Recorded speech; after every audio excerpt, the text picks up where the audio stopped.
va maintenant attaquer ce qui nous occupe ce soir. Donc, ça va être en deux parties. La première partie, c'est un état des lieux de quels sont les symptômes qu'on arrive à avoir avant la mort. Donc, en deux parties, Adrien Lecacheux, donc étudiant de, c'est compliqué maintenant, quatrième année. Ils sont passés directement de deuxième en quatrième, ils ont tous sauté une classe. Donc, qui lui a travaillé donc, sur le chiot, va vous présenter ses résultats. Et ensuite, moi, je vous présenterai ce qu'on avait fait chez le chaton pour que Marielle Souk ne râle pas. Et après, une fois que donc, on vous aura expliqué comment ça se passe avant, Anna va vous expliquer ce qu'il faut faire si vous êtes confronté à des cas de décès.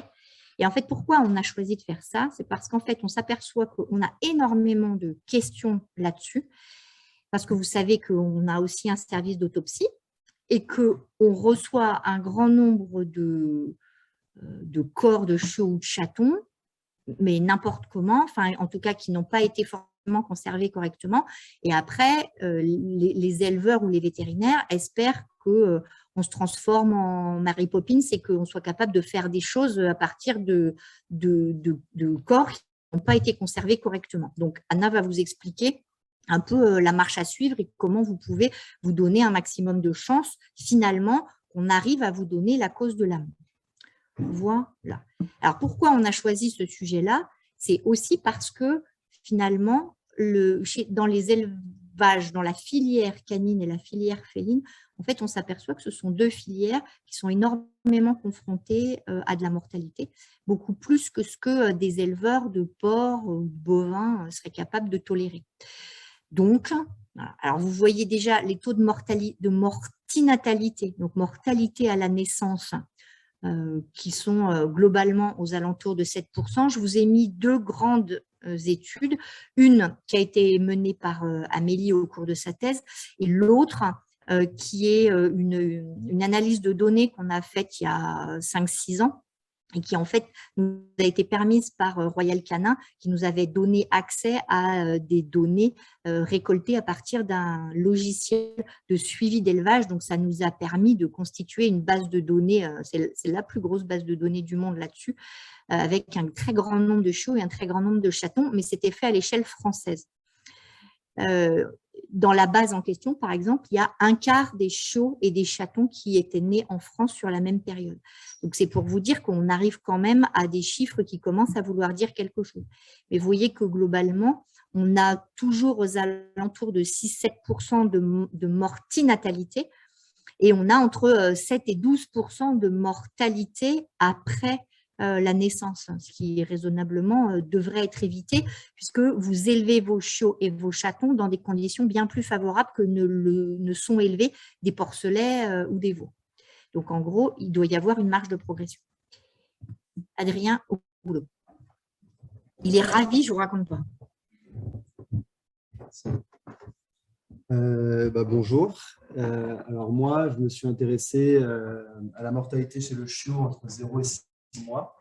Donc, c'est une étude qui n'est pas complète encore, c'est que la première partie qui a été achevée. Donc, on n'a pas encore tous les éléments de réponse, mais en tout cas, on a eu déjà on a pu se poser quelques questions, donc 3 en particulier. On voulait savoir la proportion de chiots qui expriment des signes cliniques avant la mort. On s'intéressait aussi aux signes cliniques qui étaient visibles avant la mort et surtout à leur durée d'évolution. Donc, c'est à ces 3 questions-là qu'on va essayer de répondre ce soir et dans le but de savoir s'il est possible de mettre en place un traitement par la suite pour ces chiots. Donc, pour commencer l'étude, on s'est basé sur la fiche Scanelis. Donc, Scanelis, c'est un laboratoire d'analyse. Et les vétos et les éleveurs ont entre leurs mains cette fiche. Et c'est grâce à cette fiche-là que nous, on va pouvoir analyser certaines données. Le véto va pouvoir renseigner la race du chien, le sexe, l'âge à la mort. Et grâce à l'âge à la mort, par exemple, nous, on va pouvoir en déduire la saison de la mort pour essayer d'exploiter d'autres données. On a des chiots qui viennent exclusivement de France métropolitaine. Et sur le bas de la fiche, le véto peut renseigner la présence ou non de signes cliniques.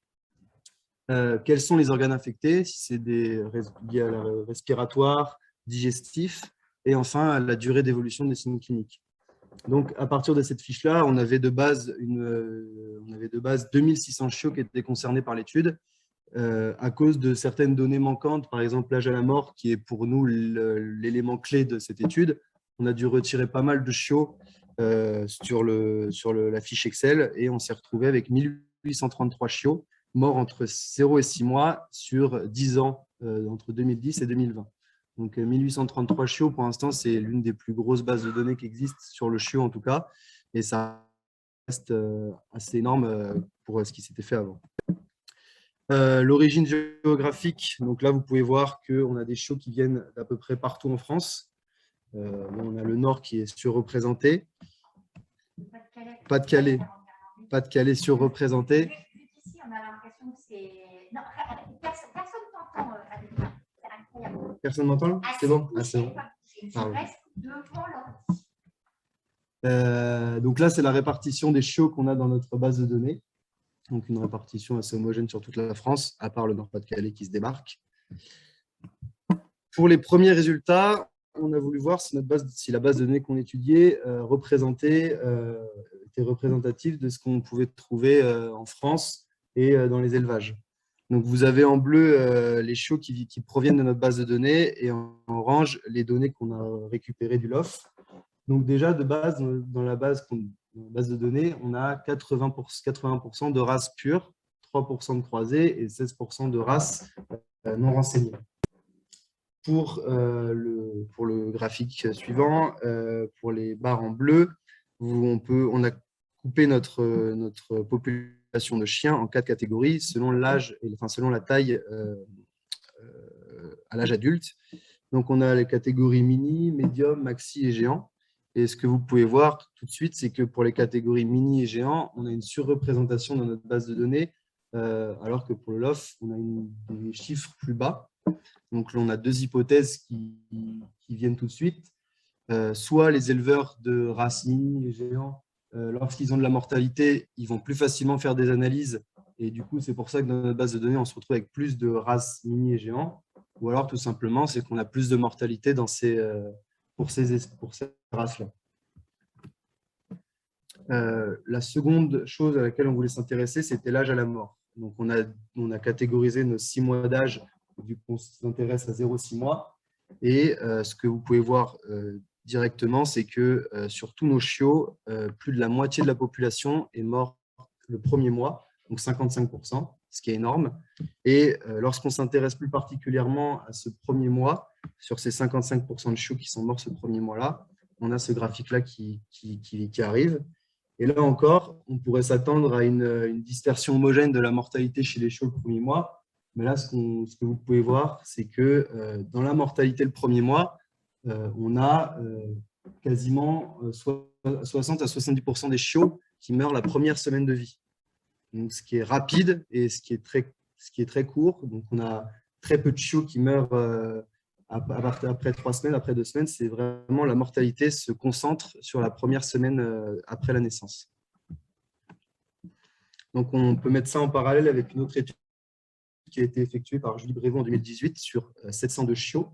Et comme nous, elle se rend compte que sur sa population totale, sur les 3 premières semaines de vie, elle a 84% de chiots qui sont morts entre 0 et 21 jours. Et si on se remet à cette échelle de 1 semaine, entre 0 et 7 jours, elle a quasiment aussi 60% de mortalité sur cette première semaine d'existence. Donc, ce qui est toujours très, très court et très rapide. Pour la suite, on s'est intéressé aux chiots qui présentaient des symptômes avant la mort, parce que tous les chiots ne présentent pas de symptômes avant la mort. Et là, c'est ce graphique-là qu'on peut vous montrer directement. C'est que sur les chiots qui meurent entre 1 et 7 jours, 1 chiot sur 2 meurt sans présenter de signes cliniques. Donc, ça veut dire que l'éleveur, du jour au lendemain, voit un chiot mort et la veille, le chiot n'a présenté aucun signe clinique. En revanche, lorsque le chiot grandit, entre 8 et 21 jours, on passe de 70% de chiots qui présentent des symptômes avant la mort. Ça augmente, on atteint les 80% pour les chiots âgés de plus de 2 mois. C'est élevé, mais quand on compare à ce qui se fait à la naissance, ce qu'il faut retenir, c'est que vraiment 1 chiot sur 2 meurt sans présenter de symptômes. qui va rendre l'analyse et la détection des maladies très compliquées pour l'éleveur et pour le vétérinaire. Donc, on peut mettre quand on met ce graphique à côté du camembert à droite, le camembert à droite représente la durée d'évolution des signes cliniques pour les chiots qui présentaient des symptômes.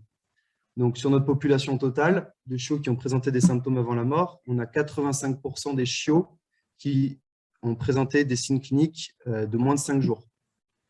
Donc, encore une fois, ça veut dire que la majorité de la population des chiots qui sont morts avec des symptômes est mort très rapidement. Donc, en dessous de 5 jours, on ne sait pas si c'est 0, 1 ou 2 ou 3, c'est juste en dessous de 5 jours. Ça reste très rapide et donc très dur à détecter pour les éleveurs et pour les vétérinaires. Ensuite, on s'affranchit du camembert et on repasse sur 2 graphiques. Donc, le graphique de gauche, toujours le même. Le graphique de droite, cette fois, on s'intéresse qu'aux chiots qui sont morts avec des symptômes qui ont une durée inférieure à 5 jours. Et là, on le met en rapport avec l'âge des chiots. Et là, ce qu'on peut voir, c'est que pour les chiots qui sont morts entre 1 et 7 jours, entre guillemets, c'est normal qu'ils soient morts avec des symptômes de moins de 5 jours. Ce n'était pas possible d'avoir les autres cas. Mais lorsque le chiot grandit, on reste quand même sur des pourcentages assez élevés. On ne passe pas en dessous des 75% de chiots qui meurent avec des durées d'évolution supérieures à 5 jours. La durée d'évolution reste très courte, peu importe l'âge, mais elle diminue quand même, mais elle reste quand même très importante.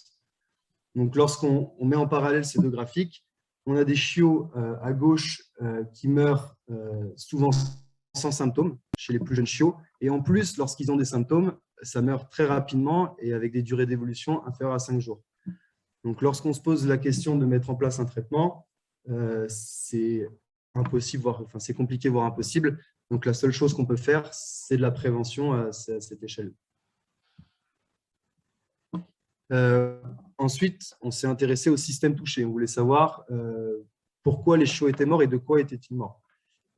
Donc, les vétérinaires, sur la fiche Canalys que je vous ai présentée tout à l'heure, ils pouvaient cocher des systèmes touchés. Donc, par exemple, ils pouvaient dire pour des chiots qui étaient morts avec des symptômes, qui présentaient des signes généraux.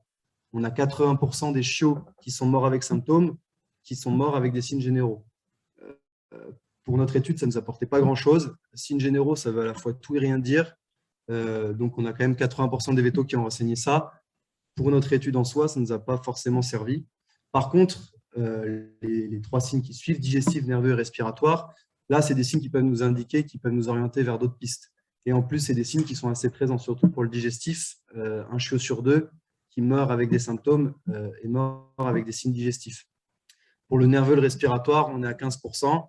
Ça reste exploitable. Par contre, pour tout ce qui est signes cutanés ou signes oculaires, là, on est inférieur à 5%. On ne s'est pas intéressé à ces signes-là. Donc, on a décidé de conserver les 3 signes qui sont encadrés pour la suite de l'étude et essayer de voir, en fonction de l'âge, ce que ça pouvait donner. Donc, c'est ce qu'on a fait juste ici. On a lié ces orientations cliniques à l'âge des chiots. Ce que vous pouvez voir directement, c'est pour le digestif, plus les chiots grandissent, plus ils expriment de signes digestifs avant la mort. On a 25% de chiots qui meurent entre 1 et 7 jours qui ont des signes digestifs validés par le véto avant la mort. Par contre, les chiots qui meurent au-delà de 2 mois, 80% d'entre eux présentaient des signes digestifs. Donc là, il y a une augmentation visible qui est nette, qui est exploitable. Par contre, pour ce qui est signes neurologiques et respiratoires, il n'y a pas de réelle tendance qui se dessine. On a des signes respiratoires, on peut dire, aux alentours de 20% entre 0 et 21 jours. Ça diminue ensuite, ce n'est pas significatif pour en tirer quelque chose. Pareil pour les signes nerveux. Et ensuite, voilà, pour l'effectif, j'ai oublié de vous le préciser, on avait 679 chiots qui présentaient des signes digestifs avant la mort, 190 des signes neurologiques et 184 des signes respiratoires. Donc, en conclusion, lorsqu'on essaye de répondre aux 3 questions que je vous ai présentées tout à l'heure, on a des chiots qui meurent jeunes. Donc, la moitié de notre population est morte le premier mois et 60% de cette population-là morte le premier mois est morte durant la première semaine de vie. Première semaine de vie, c'est aussi un chiot sur 2 qui meurt sans symptômes, donc difficile à détecter. et quasiment 100%, voire 90, de 80 à 100% des chiots qui meurent avec des signes cliniques inférieurs à 5 jours. Donc, c'est des durées d'évolution très courtes. Donc, c'est vraiment la conclusion, c'est de mettre en place énormément de prévention parce qu'il n'y a que ça qui va pouvoir limiter cette mortalité. Et donc, comme je vous le disais, c'est une étude qui n'est pas terminée. On n'est qu'à la première partie.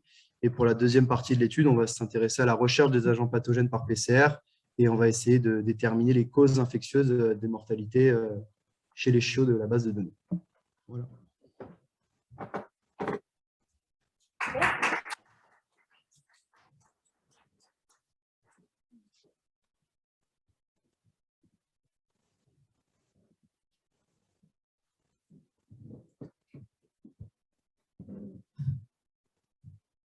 Moi, je vais faire le chaton. Donc là, c'était le travail d'Agnès Boisseau il y a 1 an et demi à peu près.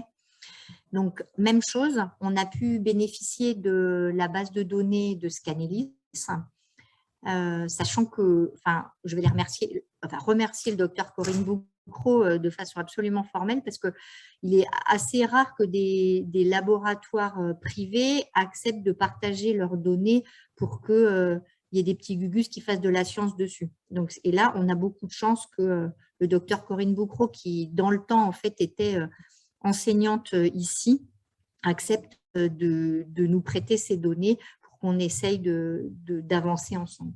Donc, on a réussi de la même façon à constituer une base de données de 334 chatons français morts. Pareil, même à l'échelle mondiale, personne n'a jamais réussi à avoir autant de chatons morts en même temps. En fait, Betty, ça ne lui va jamais, quoi. Elle me dit, ah, mais Zoom, il y a ça qui ne va pas. Qu'est-ce que tu veux que je fasse? Bah oui, le bandeau, je sais, mais il y a des fois, il ne veut pas.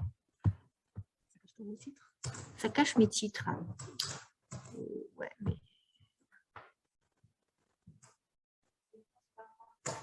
Ouais, c'est ce que exactement, tu lis dans mes pensées. Tu sais que je suis capable de faire du grand n'importe quoi. Masquer, non? Masquer les commentaires flottants? Au hasard.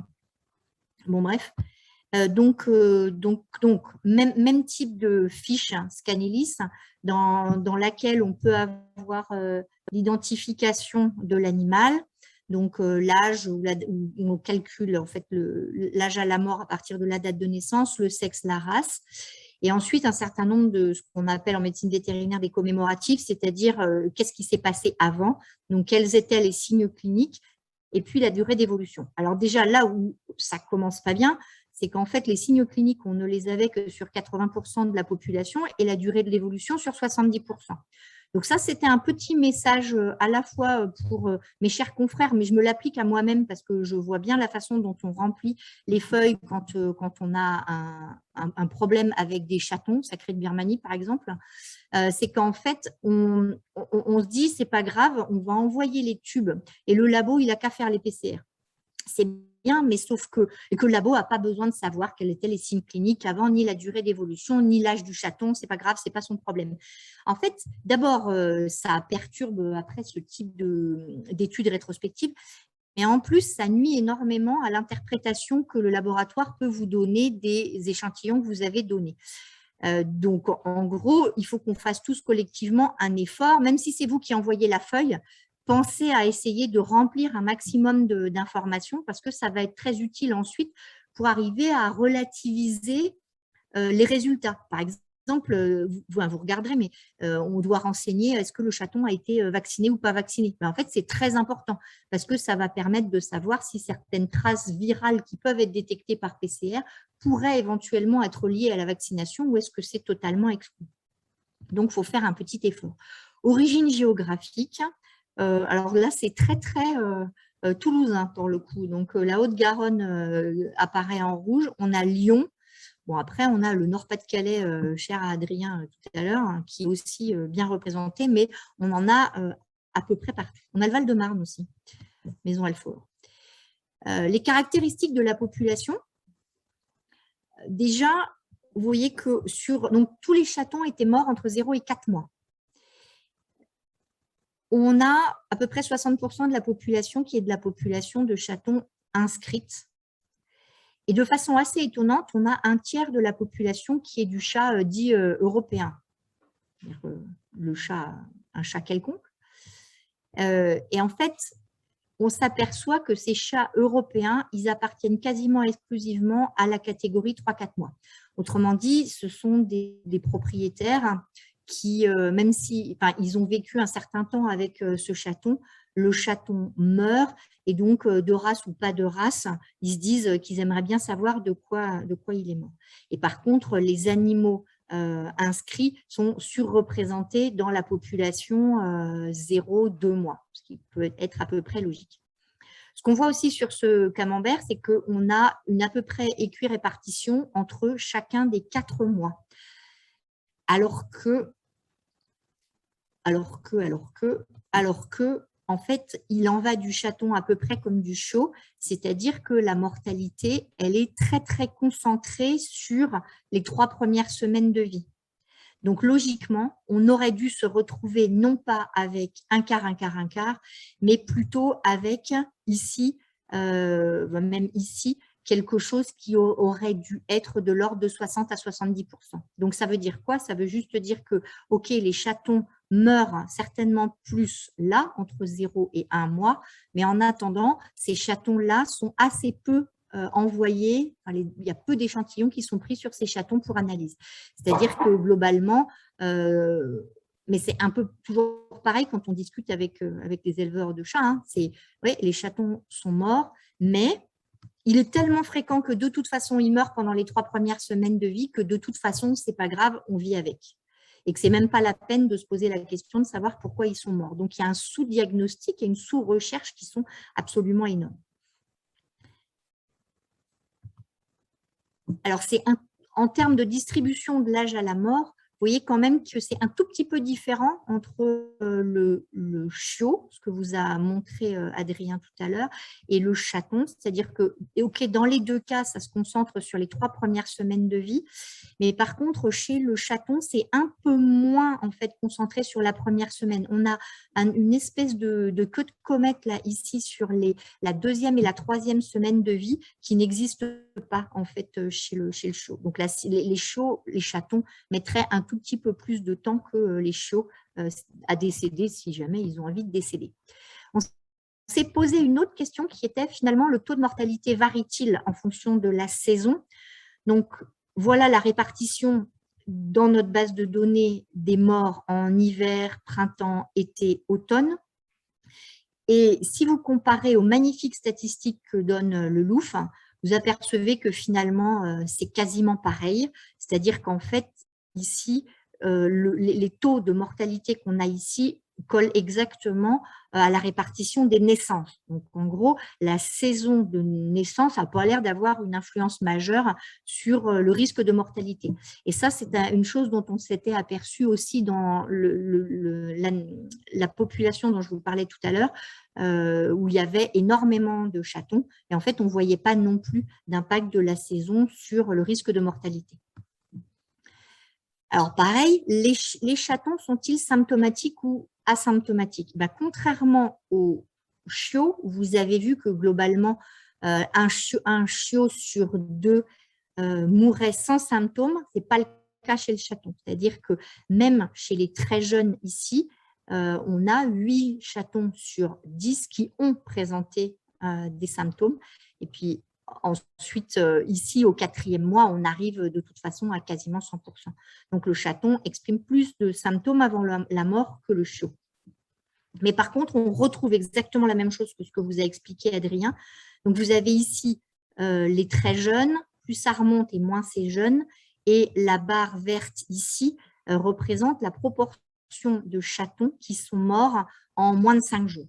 Et vous voyez que c'est exactement la même chose, c'est-à-dire que plus un chaton est jeune et plus il va mourir vite. C'est-à-dire qu'on voit augmenter les durées longues d'évolution au fur et à mesure de la croissance de l'âge. Alors, les signes cliniques. Alors, dans la fameuse base de données, on peut récupérer jusqu'à 30 signes cliniques, ce qui ne facilite pas l'analyse. Donc, ensuite, on a essayé de les classer donc, sous forme de signes généraux, digestifs, respiratoires, épanchement qu'on a mis à part. Vous savez qu'il y a des maladies type la PIF qui donnent cette forme particulière d'évolution qui est beaucoup moins chez le chiot. Les signes neurologiques, signes oculaires et buccaux. Bon, on a essayé de rassembler ce qui nous a un peu aidé, mais pour vous dire qu'en gros, globalement, il y avait 4 signes cliniques par chaton, mais on arrivait à des choses délirantes avec 12 signes cliniques par chaton. Donc, le chaton, il part en vrille complètement. Si on regarde l'orientation clinique, c'est-à-dire quel est le système qui est atteint, on retrouve exactement comme chez le chiot une prédominance des troubles digestifs, c'est-à-dire qu'on a sur les 300 chatons un peu plus d'un tiers qui vont présenter des troubles digestifs, mais contrairement au chiot, le respiratoire suit pas très très loin, alors que tout à l'heure, en chiot, le respi était quand même beaucoup plus loin. On se retrouve avec un quart des chatons sur lesquels on n'a strictement aucune idée a priori, c'est-à-dire qu'ils ne présentent aucun signe évocateur de quoi que ce soit. Le syndrome coryza qu'on retrouve sur 1/5 des chatons, l'épanchement, 15%, et puis des troubles neurologiques sur un chaton sur 10. Après, l'idée, c'était aussi de voir si la prévalence de ces symptômes varie en fonction de l'âge, et vous voyez qu'on trouve un pic d'expression digestive entre 1 et 2 mois, mais qui a tendance à redescendre après. Pour le reste, il n'y a pas d'évolution majeure à signaler, si ce n'est qu'on voit un peu d'augmentation des troubles neurologiques avec l'âge. Mais en gros, le digestif, ce n'est pas comme chez le chiot une évolution, une augmentation de la prévalence avec l'âge. Il y a un pic très spécifique à 2 mois dans le 2e mois de vie. Alors, le véto, lui, il va essayer de s'orienter à partir des signes cliniques pour se dire je vais aller chercher tel ou tel agent pathogène. Vous voyez que sur la moitié des chatons, ça marche assez bien. On a une seule orientation clinique, donc soit digestive, soit respi, etc. On n'en a aucune donc sur un quart. Donc là, on n'est pas avancé, on n'a aucune idée a priori de savoir ce qu'il faut prélever. Et puis, on a l'excès inverse qui sont les chatons donc, qui partent en vrille, qui se mettent à avoir des symptômes qui touchent plus de 3 systèmes ou plus, et où là, c'est l'inverse. On a tellement de choses à prélever qu'on a beaucoup de mal à décider. Donc, vous voyez que globalement, là, sur tout ce tiers-là, la décision est quand même très compliquée à prendre, beaucoup moins sur les 2 tiers suivants. Alors, je suis sûre que vous êtes resté sur votre faim suite à nos 2 présentations, parce qu'en fait, ce que vous aimeriez bien, c'est qu'on vous dise, mais finalement, quelle est la cause de la mort. Alors ça, on va faire un peu de teasing, et je vais vous expliquer pourquoi ce n'est pas si simple d'arriver à cette information. Déjà, la première raison pour laquelle ce n'est pas si facile que ça, c'est que les chiots que Adrien vous a montrés et les chatons qui sont dans cette base de données représentent en gros 1% de l'ensemble des chatons qui sont morts en France à la même période. Donc, en gros, ça veut dire que le nombre de chatons pour lesquels on a accès à leurs résultats d'analyse, c'est epsilon par rapport à la population de morts totales. Donc, en gros, on ne sait rien.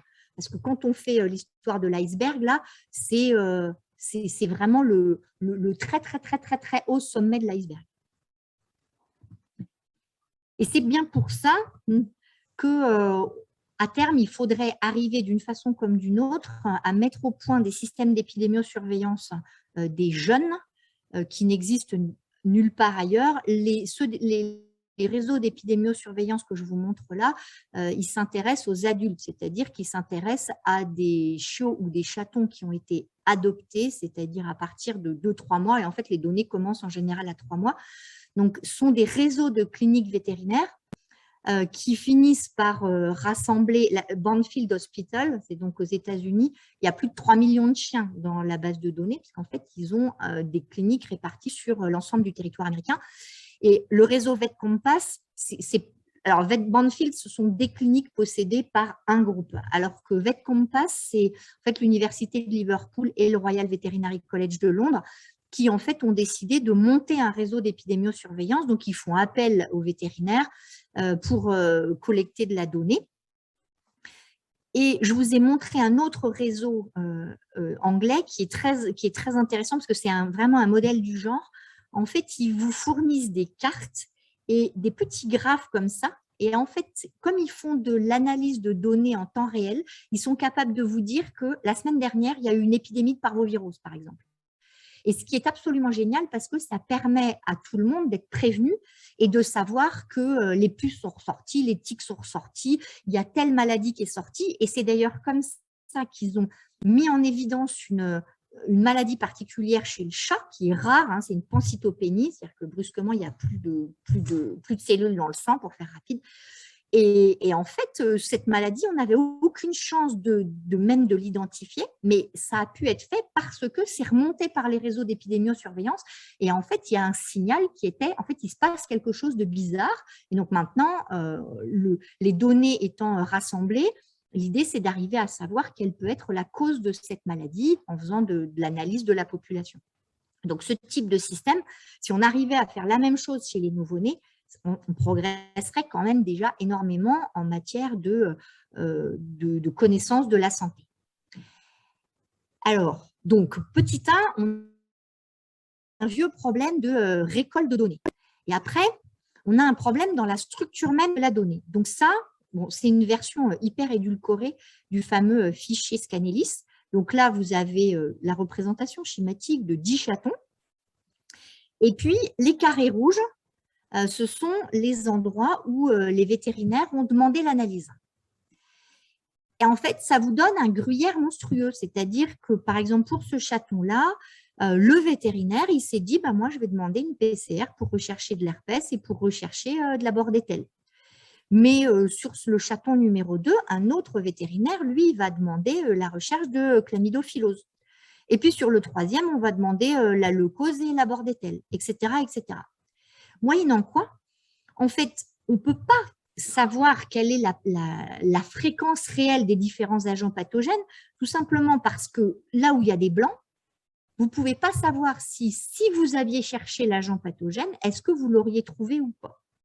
Donc, en gros, pour arriver réellement à déterminer la fréquence des causes de mortalité chez le chiot et le chaton, ce qu'il va falloir qu'on fasse, c'est qu'on bouche les trous, c'est-à-dire qu'on reprenne les prélèvements et qu'on fasse les analyses là où les vétérinaires ne l'ont pas demandé.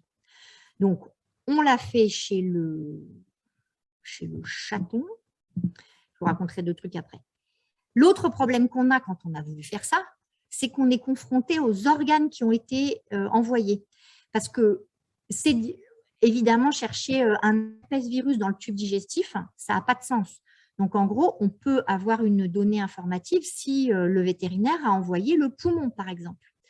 Et de la même façon, il ne faut pas qu'il nous ait collé l'intestin avec les autres organes parce que l'intestin a la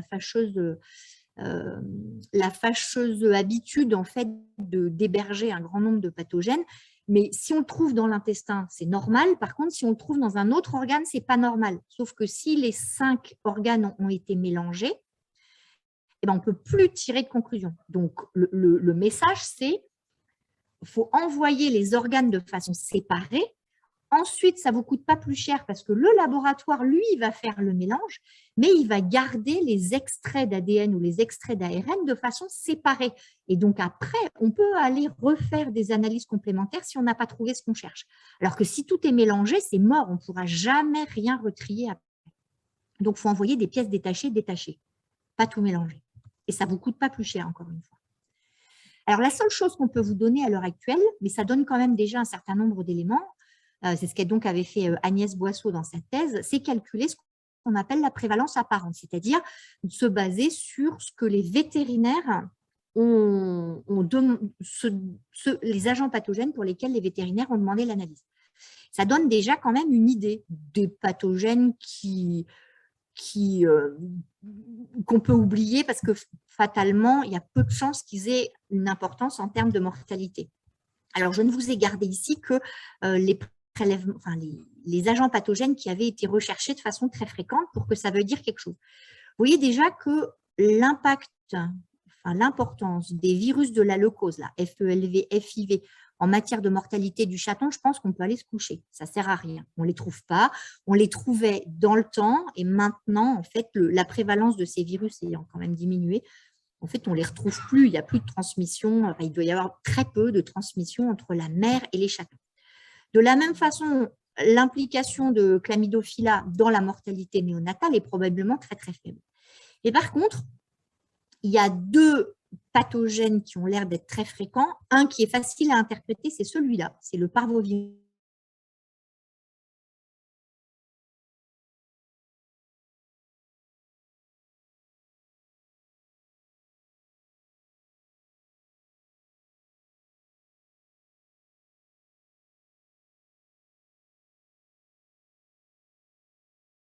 Colostral et continuer à vacciner très très tôt parce que manifestement on continue à avoir beaucoup de chatons qui meurent du typhus. C'est dommage quand même.